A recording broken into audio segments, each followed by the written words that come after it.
Well, howdy there, Internet people. It's Bo again, and welcome to the Roads with Bo. Today is May 30th, 2024, and today is a Q&A session, I guess. So we're putting this out. This should be lighthearted, at least in theory. We'll find out as we go through. And we're putting this out today because it's Thursday and because I feel like there's going to be a lot of people kind of hanging out online, waiting for some news that might be coming out of New York today. So this is here to help you pass the time. Okay, if you haven't seen one of these before, these are questions sent in by y'all. If you ever want to send one in, it is question4bo@gmail. Okay. I know you like to do safety PSAs. Just yesterday, it was reported on that mussels on the Oregon coast should be avoided due to a strange influx of paralytic shellfish poisoning. Might be something for the oddities on the roads. Okay, so if you're in the area, I would check that out. It is worth noting that I am seeing this for the first time, all of these messages. So I have done zero fact checking on this. But paralytic that sounds bad. Okay. And then I am supposed to mention, without going too into detail on it, that I saw somebody in one of the channel shirts saving ducks. I thought that was really cool.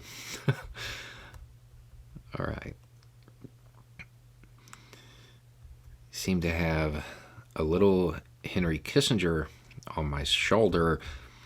So the question there is, other than correctly anticipating worst case scenarios, trying to figure out next steps so as to avoid harm, is there any beneficial side to my mini Henry Kissinger, or is it just not being taken by surprise by the terribly dreadful? It's a reduction of surprise. I mean, I get this. You understand what's happening foreign policy-wise. You can see it coming. But you can't. You in most cases, you cannot do much about it. Just as a case in point, months ago, we ran through like the steps as to what was going to occur over there. And, mission accomplished banner. Then they're going to have to go back into the north. And after that, it's mission creep. And yeah, we're now at the mission creep part of things. That's what's going on. There'll be a video about it later, but you get to see it coming. You just can't do anything to stop it. Welcome to the world of Cassandra Complex. Will you do a live stream when there's a Trump verdict? I don't know. Maybe. I don't know. For the other segments you want to do on the second channel, why don't you use blank screens for the people who don't want to be on camera? We've thought about that, actually, and we've talked about it. The thing is, people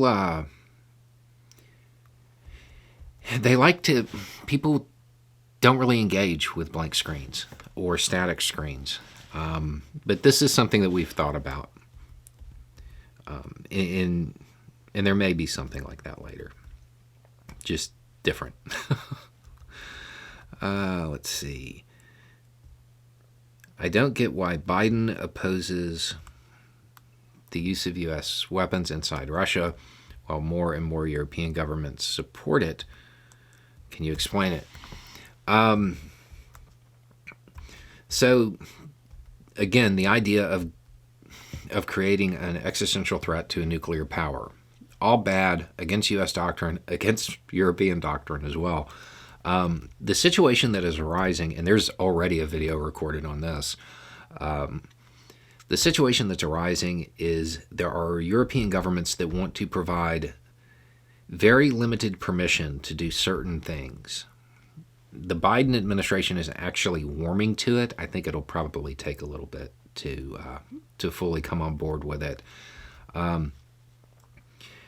The idea would would be for it to be incredibly limited to specific targets. It still carries a risk. It's not a huge one, but again, that nuclear deterrent, it changes a lot of rules, and that's why Russia is being treated the way it is. If this same thing had been done by a non-nuclear power, NATO would have invaded them.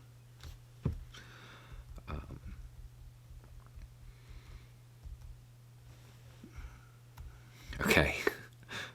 Note, there's a question that I can't really sum up because it's really long and has a lot of detail, but the core is, in primaries, should you worry about the electability or just vote for the most progressive?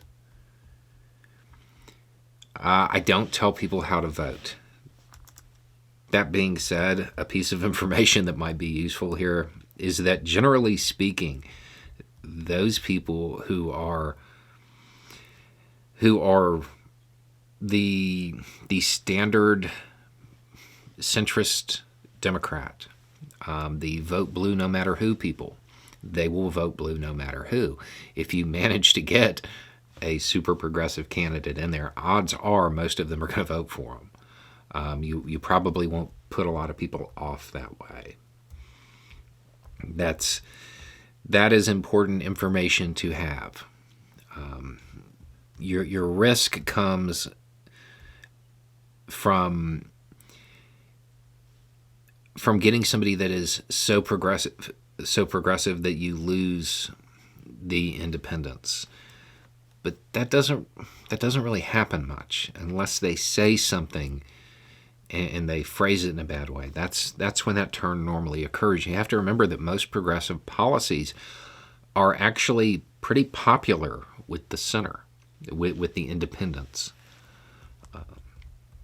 as long as they're phrased properly. If you were to look into the crystal ball of Bostradamus, what do you think a post-Putin Russia would look like? Well, you'd either end up with another, authoritarian goon, or you would have some kind of real reform in their government, where you have some form of functioning representative democracy. My money would be on a replacement more than giant deep change.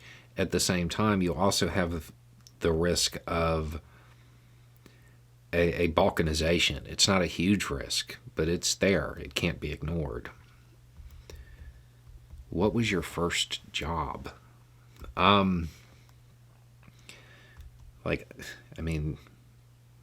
grew up a long time ago when children did manual labor and mowed lawns and stuff like that. But if you're talking about the first job I had that wasn't for neighbors, I was a dishwasher. I was a dishwasher in an Italian restaurant.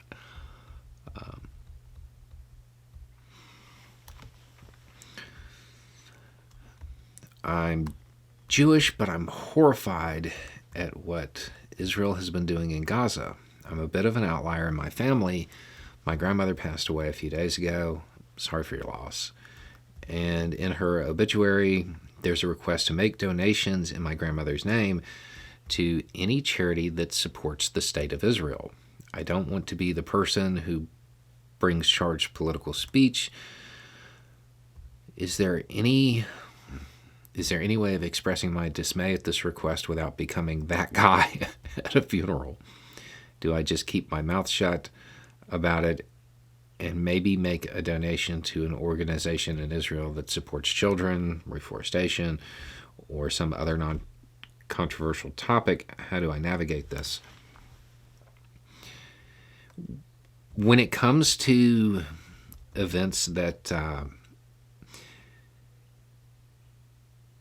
of the sort where you don't want to cause any discord, one thing to remember is that you don't have to have the conversation at that moment. You don't have to have it right then. It could be days later. if you were so inclined to have that conversation. Yeah, you can make a donation that helps, yeah, children in Israel, or whatever. If you want to honor your grandmother's wishes, that's I get the conflict. Just, I don't know that it would do any good. It might make you feel better to do it then, but if you're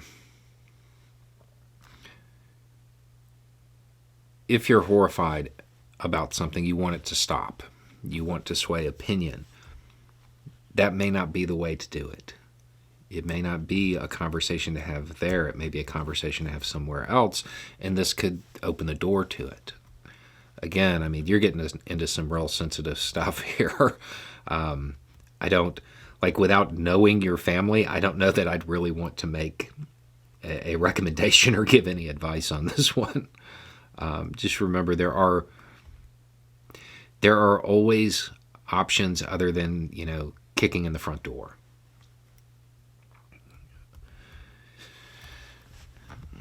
Hello, Bo. I'm trying to remember what bags you suggested in a video you made a few years ago. That's got to be about medical kits.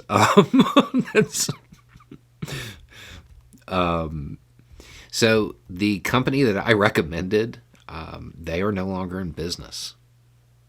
So even if you find the video, the link isn't going to help you because they're no longer in business. And now we're at the point where when you recommend something, you're also co-signing like all of their politics and everything. What I would do is I would look up the different types of military medical kits. And they all have like an M and then a number. I would look those up, look at the contents of those, and then find a supplier that makes a duplicate or something similar. That's what I would do. There is one, I can't remember the number. I want to say it's M17, M35, something like that, but it comes in it's a olive drab bag. I mean, of course it is. And it's rectangular shaped and it's flat. It is longer and wider than it is tall. And that's a really good one that is relatively inexpensive when you're talking about medical kits. Have you ever gotten something from a viewer that you haven't been able to use yet? Like a shirt or an Easter egg? Oh, yeah. Tons.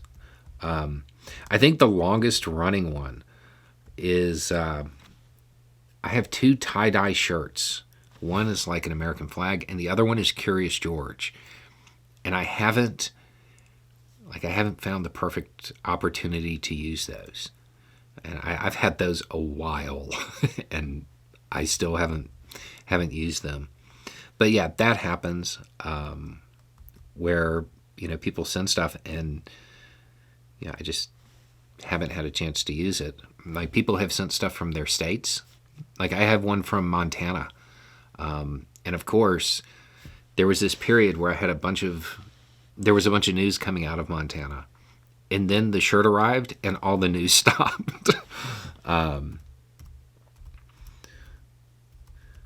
What's the best advice you've ever received? You're not going to make it. I mean, that sounds like a joke, but it's not. Advice that led me to come to the resolute acceptance of my own death.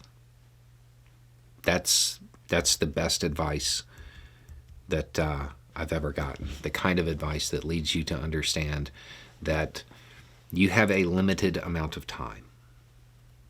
So use it well.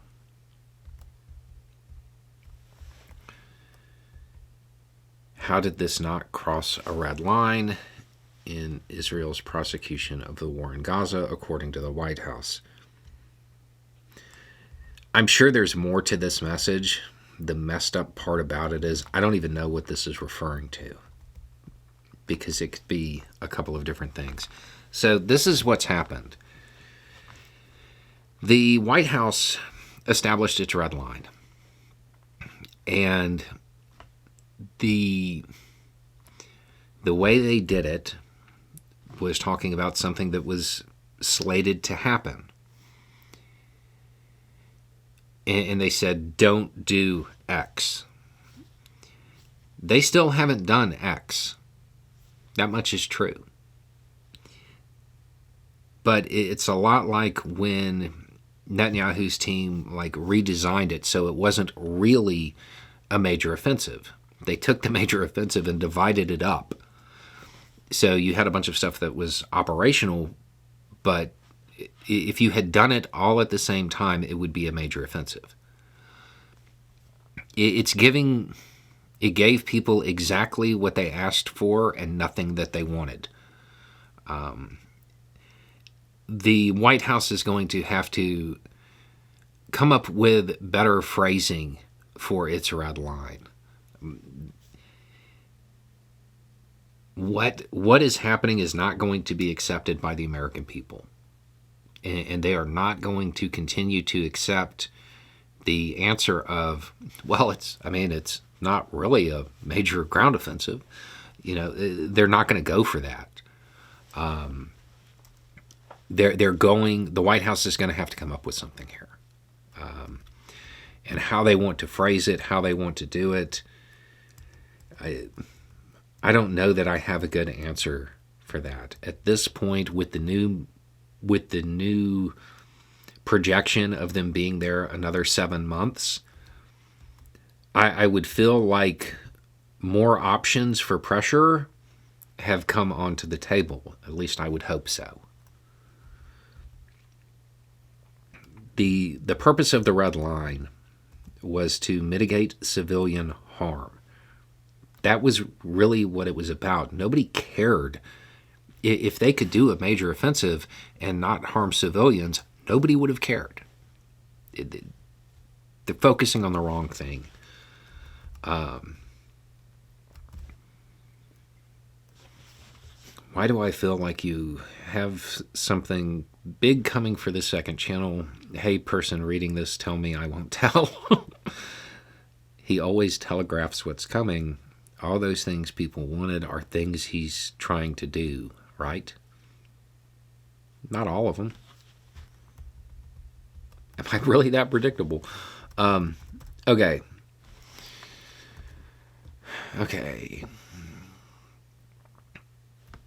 Question.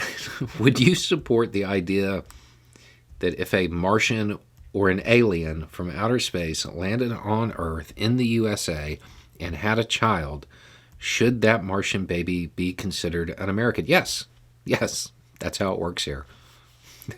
They were born here. Yeah, no hesitation on that. Yep, they're an American. Okay. When I saw Nikki Haley suddenly endorse Trump, I couldn't help but be reminded of what happened back in 2016 to the Democrats when Bernie Sanders spent the primary attacking Hillary Clinton, appealing to the Democrats that really hated her. When he turned around and endorsed her, many in the Bernie bloc ended up treating him as a traitor to his own cause and either refused to vote entirely out of protest or even voted for Trump. My question is, do you think something similar might happen with the people that wanted to vote for Haley? Yes. Yeah. It won't be as big because people who are on the right wing are generally more authoritarian, so they are more willing and accepting of taking orders. And that endorsement, even though it really wasn't an endorsement, the implied endorsement, that might that'll sway some people. But I do think there are going to be a lot of people who I feel like they're going to vote for Biden. or they may go to Kennedy or something like that.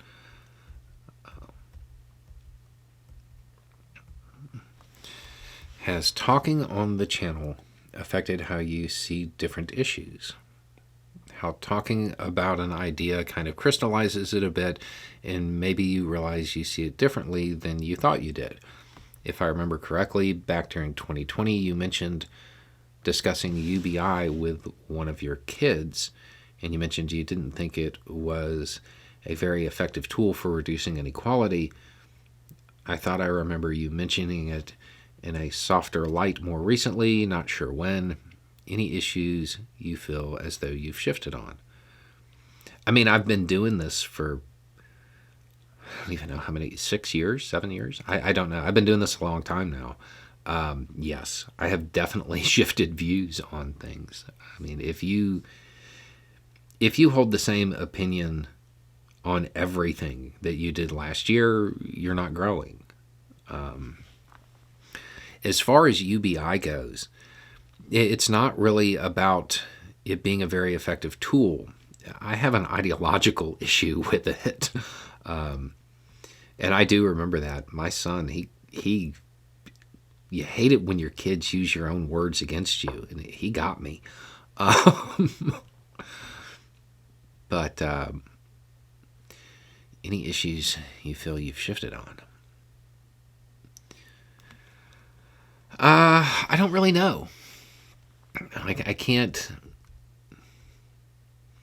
think of something off the top of my head that I'm like, I had a major shift here. I think, I do this literally every day, and I hear feedback and criticism from, 100 people a day. And I mean, there are obviously times when it shifts. Oh, I know one. I know a good one. When we were talking about reparations, this was years ago, the conversation came up, and somebody basically was like, hey, this is the issue with it. You need to move this direction with it. And it turned into a whole conversation. And I was one of those people, because I did have somebody at one point be like, hey, if I borrow money from you, when I pay it back, I don't get to tell you how to spend it. And I was one of those people who gave a lot of I gave a lot of support to the idea of programs as a form of reparations to help. And the more I talked to people about it, the more I was like, yeah, no, that's not how it needs to be done. It needs to be cash. Like, you cut the check, basically. That's one that I definitely remember just because of the way it happened. But I'm sure there are more. My question for you, essentially, is what is the United States so afraid of when it comes to applying some substantial or meaningful pressure to our ally in the Middle East? Making things worse. I don't want to do it because it's just going to make people mad. But at some point, maybe I'll sit down and do all of the forms of pressure that can be used, and talk about the outcome of what happens if they go too far with it. Because a lot of them could turn into a situation where you take that toll, that number, and you add a zero to it. It really isn't as simple as people want to make it. Now, to be clear, there's room for more pressure. I want to be clear on that. It's just not dramatic or all-encompassing the way people want to do it. A good example, you see a lot now, cut all military aid. No, that's a horrible idea. that might actually end up having the exact opposite effect of what people want. But cut offensive military aid. That's something. Sure, there are mines. The easy path is always mined. There are mines, but they're political. They're foreign policy. They don't change that number. It's sphere of influence stuff. It's not causing really horrible outcomes. And I think that has more to do with it than people want to admit, because there are a lot of ways for this to go sideways. I was hoping that when there was an incident in which Egypt and Israel exchanged fire, some of that would come into focus. But at some point, I'll go through them all. But again, I do want to make it very clear there is room for more pressure, and I think some's coming from Europe. I think you're about to see more. Why do you call it over there? That's the worst optimization strategy ever.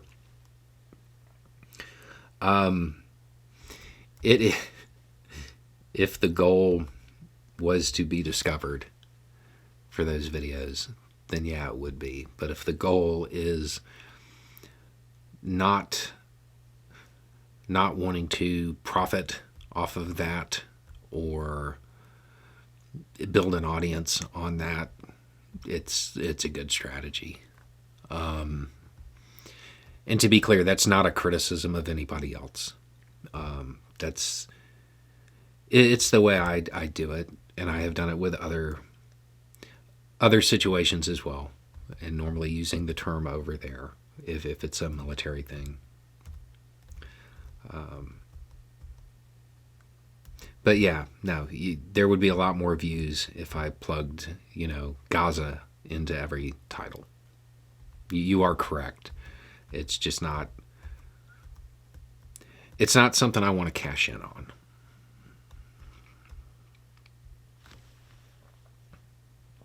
Being a sci-fi fan for many years, it occurred to me, if everyone is worried about AIs going out of control, how about making it required to bake in something similar to Asimov's 3 laws of robotics? I don't really think AI is there yet. I don't. The way it has been explained to me is that it's not really AI yet, as the way we envision it from sci-fi. It is something that is scraping a large amount of information and sifting through it very quickly. It's not really decision making yet.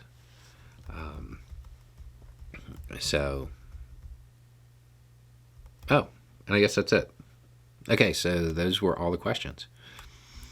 All right, well, hopefully that helped you pass some time, and maybe we will get some news from New York, because I imagine a whole bunch of people are waiting on that.